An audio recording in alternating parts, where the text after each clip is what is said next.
Hey folks, and welcome back to The Common Kitchen. I hope you all had a great week and, if you celebrate, a great Passover or Easter. Let's get started with our chicken. This is a spatchcocked bird. What that means is that I have removed the chicken's backbone and then flattened it out by breaking the sternum. This method ensures more even cooking and also speeds up the cooking time by about 50%. I've also snipped off the wingtips, which is a totally optional step. I don't eat wingtips myself, so I'm going to use them and the backbone in a homemade stock. Wingtips are almost pure cartilage, which is ideal for stocks. More on that in a future video. Sprinkle your chicken generously with lemon pepper, then top with some sprigs of parsley, sage, rosemary, and thyme. If you reference Scarborough Fair, I'll hate you forever. Top with a healthy pour of coarse kosher salt. Let sit uncovered in your fridge overnight.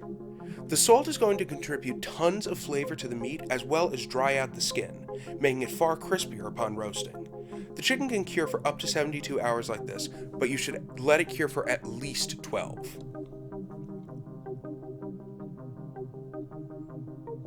It's the next day, so let's address our potatoes. Cut cleaned, unpeeled gold potatoes into small chunks and transfer to a large bowl. The smaller you cut your potatoes, the crispier they will become when cooked. These are going to soak up the juices of your chicken as they roast, imbuing them with an incredible amount of flavor. Season potatoes with freshly chopped rosemary, kosher salt, and olive oil. If you can get it, I highly recommend using extra virgin olive oil. Its flavor is extremely robust. Toss potatoes to combine, and transfer to a sheet pan. Flatten out into a single layer in order to ensure even cooking.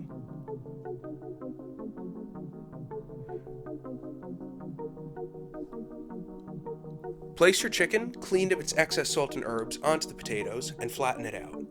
Don't rinse the bird, as you will entirely negate the point of drying the skin if you do so. You want the skin as dry as possible upon entering the oven, as that will yield an extremely crispy final product. Roast at 350 degrees Fahrenheit until the breast registers 160 degrees Fahrenheit and the thigh registers 180 degrees Fahrenheit. Cooking times will vary depending on the size of your bird. When done, it should look like this. Let rest on a cutting board for at least 15 minutes before carving in order to ensure you don't lose any of the juices when you cut it. Meanwhile, transfer your potatoes back to the oven to finish cooking and crisping up. Now let's get to carving. I like to start by cutting my chicken in half, thus making it more manageable. Separate the leg from the body at the thigh, and then separate the thigh from the drumstick. Transfer to a serving platter or casserole dish, and then repeat on the other half of the bird. Remove the wings from each side and transfer to the dish as well. Now it's time to cut the breasts. Start by flipping the breast over and cut the bone from the back. Cut the now deboned breast in half and transfer to the platter.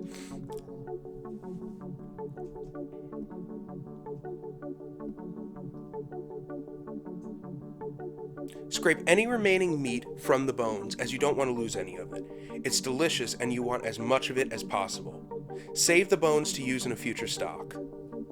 And there you have it. Chicken and potatoes, a simple, delicious, and cost-effective meal. I really hope you try this recipe.